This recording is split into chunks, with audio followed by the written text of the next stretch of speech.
Que Dieu soit béni. Amen. Je suis en train de lire le verset, les Samuel chapitre 5. Les Samuel chapitre 5. Normalement, il faut lire du verset 6 à verset 8. Je lis à partir du verset 7. Mais David s'empara de la forteresse de Sion, c'est la cité de David. David avait dit ces jours-là, quiconque battra les Jébusiens et atteindra les canals et le boiter et l'aveugle qu'aimait David.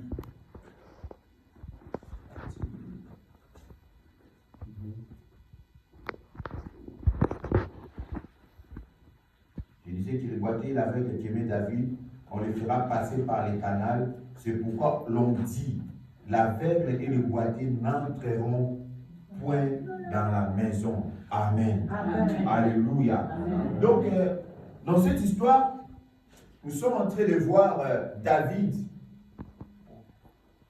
David, lorsqu'il a été oint, parce que David a été oint 3 fois. Lorsqu'il a été oint, il n'avait pas directement accédé au pouvoir. Dieu a utilisé vraiment David comme type de Christ.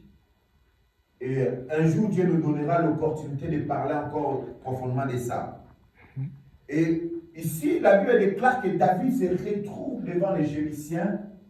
David avait voulu entrer à Jérusalem pour passer aller à Jérusalem et faire de Jérusalem cité de David, la cité de David.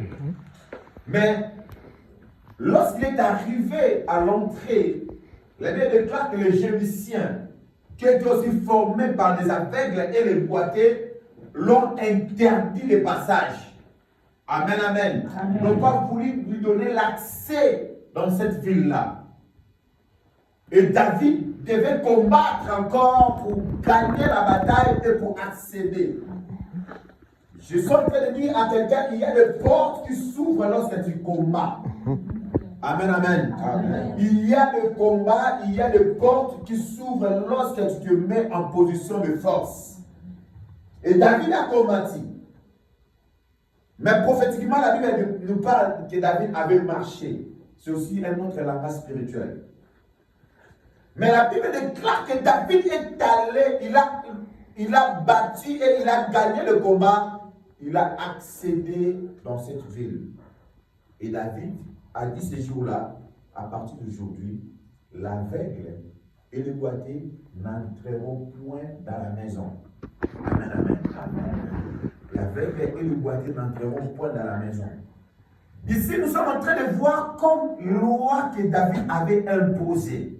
Lorsqu'il a eu la totalité d'Israël, lorsqu'il a eu la totalité de son pouvoir, lorsqu'il a gagné les batailles, lorsqu'il a commencé à dominer totalement sur Israël, c'est alors qu'il déclare cette parole. L'aveugle et le boiteux n'entreront pas dans la maison.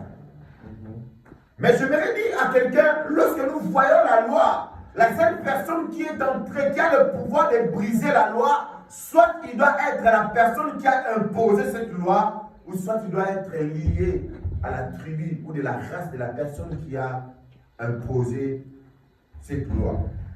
Amen, amen. Amen. Et David, un jour, la Bible nous dit, dans 2 Samuel chapitre 9, David a appelé Tuba. David est en train de chercher quelqu'un de la famille de Saül pour lui faire du bien. Et David déjà commence à nous dire, est-ce qu'il y a quelqu'un qui est encore vivant parmi la maison de Saül? Est-ce qu'il y a quelqu'un qui est vivant? Je voudrais dire à quelqu'un, le royaume des cieux, c'est un royaume qui concerne les vivants, pas les morts. Amen. Je répète encore, les choses de Dieu, la bénédiction de Dieu, c'est une bénédiction qui concerne les vivants, pas les morts. Amen. David est en train de chercher quelqu'un qui est vivant.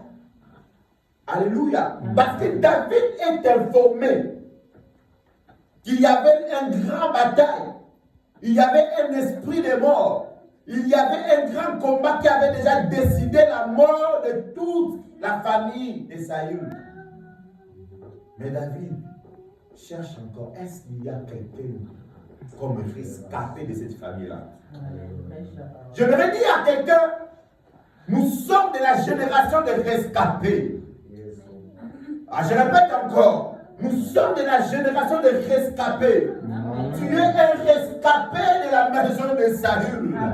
Il y avait les combats qui étaient arrivés. La Bible déclare qu'il y avait quelqu'un qui s'appelait Mephibosheth. Mephibosheth était lié de la famille de Saül. Mais il était le seul qui était vivant. Alléluia. Amen. Il était le seul qui était en vie. Mephibosheth, la Bible dit lorsqu'il avait encore 5 ans, la nourrice a pris Mephibosheth pendant le combat qui était arrivé dans la maison de Saül. La nourrice a pris Mephibosheth, elle a commencé à fuir avec Mephibosheth. Et elle a fait tomber Mephibosheth sur les pierres. Et Mephibosheth a perdu ses 2 pieds. Mais Dieu cherche quelqu'un qui est vivant. J'aimerais dire à quelqu'un, permets qu'il touche tout dans ta vie, mais ne permets pas que l'ennemi puisse toucher à ta vie. Amen. Je dis encore, permets qu'il puisse tout toucher, mais ne permets pas qu'il puisse toucher à ta vie. Amen. Parce que ta bénédiction est liée aussi à ta vie. Amen. Je répète, ta bénédiction, ta mission, l'accomplissement de la promesse de Dieu est lié aussi à ta vie. Amen. Voilà pourquoi Dieu a permis à Satan de venir toucher dans la vie de Job, mais ne pas toucher à sa vie. Amen. Alléluia. Amen. Nous voyons que Mephibosheth a passé par le combat. Mephibosheth a passé par les attaques. Mephibosheth, peut-être sa femme est partie. Comme Job, sa femme est même partie. Alléluia. Il était par terre. Ils ont tout pris.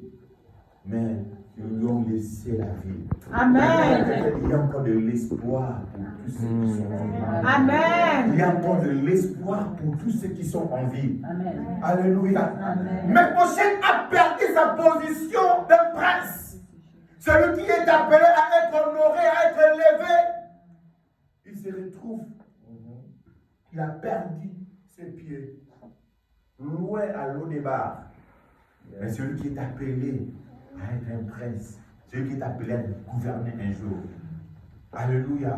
Je voudrais dire à quelqu'un, il y a des combats qui arrivent dans ta vie à cause de l'étoile qui est sur toi. Amen. À cause de la promesse de Dieu dans ta vie. Amen. À cause de la destinée que Dieu a préparée pour toi. Amen. Je voudrais dire à quelqu'un, il y a aussi des destinées qui nous provoquent des combats. Amen. Alléluia. Voilà pourquoi ce jour-là, je suis en train de voir les mages. Les mages étaient en train de suivre, pas n'importe quoi, mais les mages suivaient l'étoile de Jésus. Alléluia. Amen. Amen, amen. Amen. Et la Bible déclare que lorsque l'étoile, il suivait l'étoile, l'étoile s'est arrêtée quelque part, c'était vers Hérode. Parce que l'étoile qui était sortie, c'est une étoile royale. Alors cette étoile-là ne pouvait pas aller directement chez Jésus-Christ sans pourtant faire un tour, récupérer quelque chose chez Hérode. Amen, amen. Amen. Alléluia. Amen. Alléluia. Amen. Il y a quelqu'un, les genres de ton milieu, les genres de tes fréquentations sont aussi les genres de la bénédiction que Dieu a préparée pour toi. Amen. Il y a des dimensions où tu es un peu des personnes qui t'amènent dans la bassesse, tout ça, tu commences à fréquenter les personnes qui sont élevées. Amen, amen. Parce que ta destinée et ta bénédiction est liée aux gens qui sont élevés. Je disais que l'étoile a fait un virgule, a fait un petit tour dans la maison d'Hérode. Et les mages aussi sont allés chez Hérode. Et Hérode a demandé où allez-vous? Nous allons aller adorer un